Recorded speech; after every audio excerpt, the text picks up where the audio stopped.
guys, kape po tayo. Magandang umaga, happy Wednesday.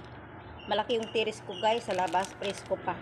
Sanay na talaga ko guys, gumising ng maaga, wala pagkabata, hanggang nag-aral ang mga anak ko, hanggang tumanda.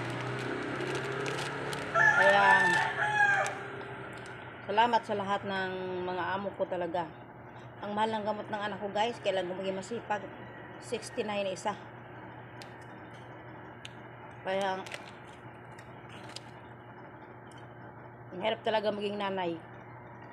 Pero Lord, noon pa kinaya ko lahat ng problema. At sa pag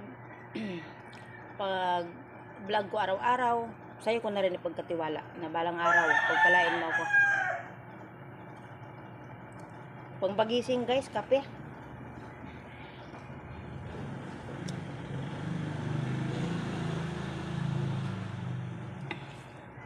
Thank you.